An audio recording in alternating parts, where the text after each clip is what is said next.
एक छोटे से गांव में एक गरीब लेकिन मेहनती किसान रहता था। उसके पास थोड़ी सी जमीन थी जहां वो दिन रात मेहनत करके फसल उगाता था। किसान बहुत दयालु और सरल स्वभाव का था।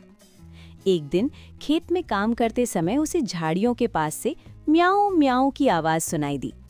उसने पास जाकर देखा तो एक छोटी सी बिल्ली कांप रही थी। शायद वो अपनी माँ से बिछड़ गई थी। किसान को उस पर दया आ गई। वो उसे घर ले आया। किसान की पत्नी पहले तो नाराज हुई। हमारे पास खुद खाने को मुश्किल से है, तुम बिल्ली को भी ले आए।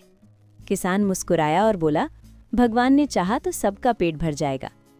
धीरे धीरे बिल्ली बड़ी होने लगी।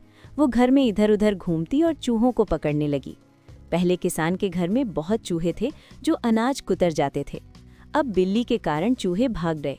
किसान का अनाज सुरक्षित रहने लगा। एक दिन गांव में भारी बारिश हुई।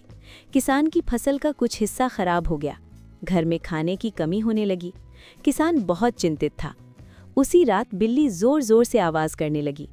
किसान उठा तो देखा कि घर के कोने में एक सांप घुस आया है।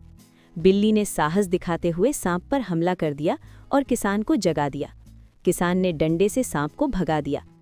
उस दिन किसान को समझ आया कि बिल्ली सिर्फ चूहे पकड़ने के लिए नहीं, बल्कि उनके परिवार की रक्षक भी है। उसने प्यार से बिल्ली को गोद में उठाया और कहा, तुम हमारे लिए भगवान का दिया हुआ उपहार हो। उसके बाद किसान और भी मेहनत से काम करने लगा। कुछ ही महीनों में उसकी फसल अच्छी हुई और घर में फिर से खुशियां लौट आईं।